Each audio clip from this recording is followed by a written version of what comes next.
Assalamualaikum warahmatullahi wabarakatuh. Salam sejahtera untuk kita semua. Kembali lagi dengan saya Nuriska Muayana pada video pembahasan materi mata kuliah pengembangan kurikulum SD. Nah, pada video sebelumnya saya sudah membahas beberapa materi-materi tentang pengembangan kurikulum. Nah, terkhusus untuk video kali ini, saya akan membahas materi tentang landasan pengembangan kurikulum, model pengembangan kurikulum, serta pendekatan pengembangan kurikulum. Nah, agar kita mengetahui lebih dalam materi tentang landasan, model, pendekatan pengembangan kurikulum, mari kita simak video berikut ini. Nah, langsung saja saya akan membahas materi tentang landasan, model, dan pendekatan pengembangan kurikulum. Tanpa berlama-lama, langsung saja kita masuk pada poin yang pertama, yaitu landasan pengembangan kurikulum. Nah, pengembangan kurikulum ini merupakan suatu proses perencanaan tentang tujuan, isi, dan bahan, serta cara yang digunakan untuk mempelajarinya guna mencapai suatu tujuan pendidikan nasional. Nah, kurikulum ini perlu dilandasi oleh berbagai macam hal. Nah, yang memiliki pertimbangan-pertimbangan yang matang. Nah, kurikulum ini bagaikan sebuah bangunan, yaitu gedung yang tinggi. Karena gedung yang tinggi ini sangat membutuhkan pondasi untuk berdiri kokoh.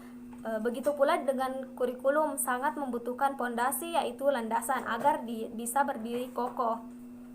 Sehingga jika kurikulum diibaratkan sebagai sebuah bangunan, maka pondasinya itu harus kuat.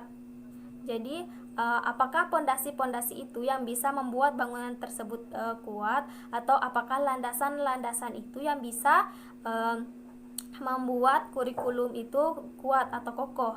Nah, ada 5 landasan pengembangan kurikulum yang bisa membuat kurikulum itu kuat atau kokoh. Yang pertama yaitu filosofis. Nah, kurikulum ini kuat jika dasar filsafahnya kuat dan kokoh. Yang kedua, kurikulum harus dilandasi oleh sosial, karena faktor-faktor sosial dan budaya di mana didikan itu dijalankan dan kurikulum itu diimplementasikan.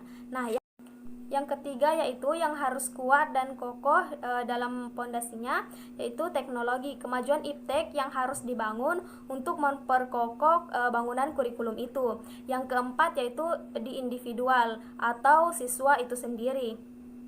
Nah, jika ingin menyusun kurikulum, kita harus melihat siswanya, bagaimana karakter siswanya, dan lain-lain yang terkait dengan siswa sebagai subjek kurikulum itu.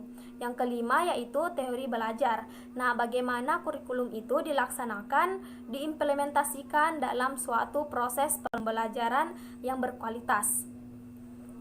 Nah, lanjut pada poin yang kedua yaitu model pengembangan kurikulum. Nah, jadi model pengembangan kurikulum merupakan suatu langkah sistematis dalam penyusunan kurikulum alternatif. Nah, di mana proses dalam rangka mendesain, menerapkan, dan mengevaluasi suatu kurikulum. Nah, di dalam model-model pengembangan kurikulum ini ada 3 rumpun model pengembangan kurikulum. Yang pertama yaitu objektif atau disebut model rasional. Nah, ini disebut sifatnya prosedural atau sistematis. Yang kedua itu model siklus. Pada model ini sama dengan model sebelumnya, yang itu bersifat sistematis dan prosedural.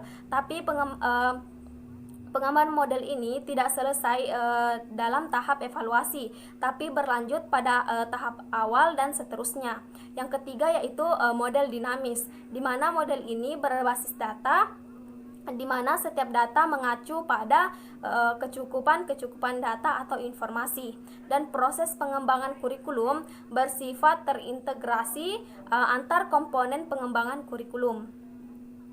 Nah, lanjut pada poin ketiga yaitu pendekatan pengembangan kurikulum. Nah, pendekatan ini dapat diartikan sebagai suatu titik tolak atau sudut pandang seseorang terhadap suatu proses tertentu.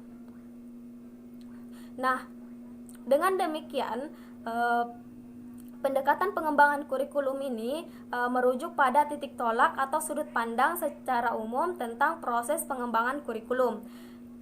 Dalam pengembangan kurikulum, maka diperlukan beberapa pendekatan-pendekatan sehingga kurikulum itu dapat sesuai dengan tujuan pendidikan yang diharapkan. Ada 4 jenis-jenis pendekatan, yaitu yang pertama subjek akademik, yang dimana diharapkan peserta didik menguasai semua pengetahuan. Yang kedua yaitu humanistis, dimana pendidikan humanistis ini menganggap materi pendidikan materi lebih harus terlaksana. Yang ketiga teknologis, di mana kurikulum harus dapat menyesuaikan di era globalisasi sekarang ini. Yang keempat yaitu rekonstruksi sosial, di mana kurikulum harus melihat kebutuhan yang ada di kebutuhan dalam masyarakat tersebut.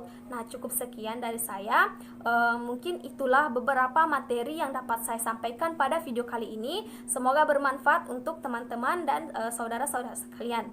Saya Nurska Muayana pamit undur diri. Wabillahi taufiq wal hidayah. Wassalamualaikum warahmatullahi wabarakatuh. Sampai jumpa di video selanjutnya.